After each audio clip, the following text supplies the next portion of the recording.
if you ask most people what they really want, and you get past all the surface level, superficial things, material things, what you'll find is that most people are just craving inner peace.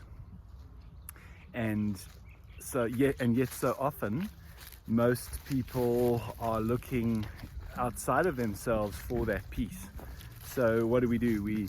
We crave going to peaceful places and quiet places, and often it's the contrast to the busy life that so many people live. And so when they are in nature and peaceful environments, then what happens is there generally, not always, but generally there's an inner peace that follows that. But if our inner peace is dependent on us being in an externally peaceful environment, then the chances are we're not going to feel internal peace, inner peace, all that consistently. And so the trick when it comes to inner peace, not really a trick actually, but the important thing is to realize that it's not an external set of circumstances or environment, it's an internal state. And what is that? So if we think about inner conflict, because I suppose that would be the opposite of inner peace.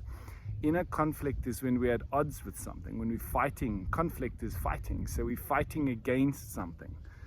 And that can be sometimes things that we haven't reconciled within ourselves, whereby, maybe you've got residual beliefs that you've inherited from your upbringing or from society or from your family or from your culture that deep down inside you just fundamentally don't agree with on one level, and so there's this inner dissonance.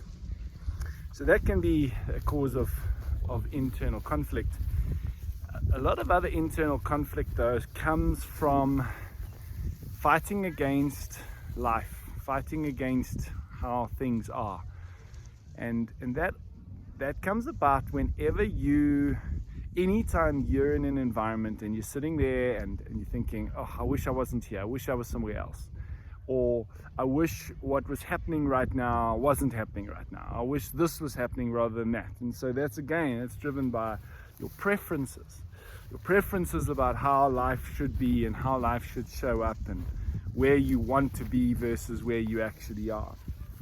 And often people make the mistake then of trying to change their external environment. So I'm not happy with where I'm at now, so I'm going to do what I need to do to be where I'm at.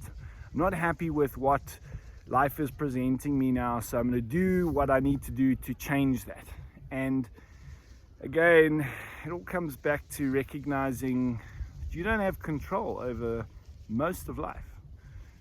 The only thing you really have control over is what you choose to do, how you choose to be. And so trying to achieve inner peace by changing and controlling the outside factors is never going to work. And really what we need to do is realize that anytime you're feeling internal conflict, and that could be in the form of anxiety, could be in the form of fear, worry, these are all forms of inner conflict.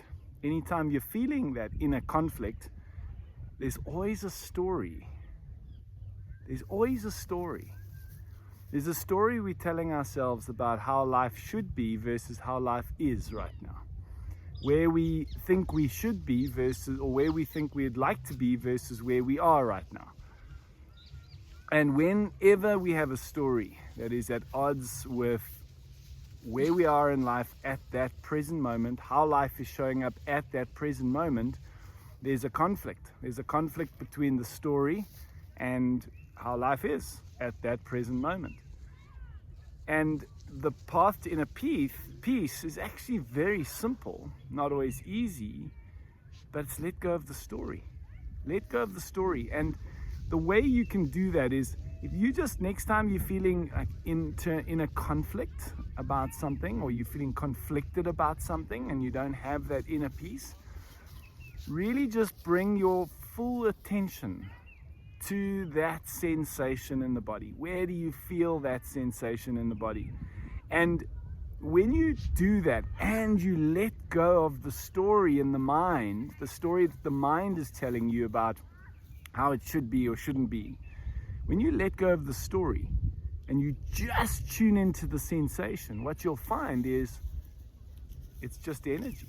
It's just a sensation in the body. It's just energy moving in the body, and it's just the feeling of that energy moving in the body.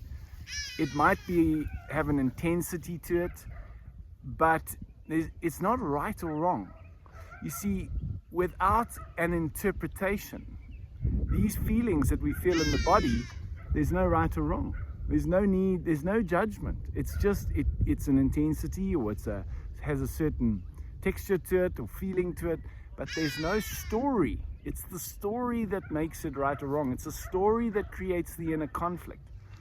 And if you just, every time you feel that inner dissonance, just notice, what's the story that's playing in my head?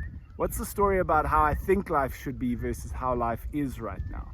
And then let go of the story and tune your attention into the sensation in the body, and just notice that. And you'll find that there's nothing wrong with that feeling. It's just a feeling, and it's just energy.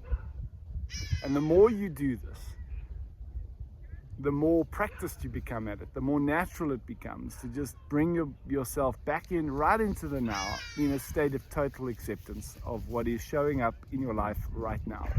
And that will allow you to let go of the story and let go of the conflict that story creates inside you.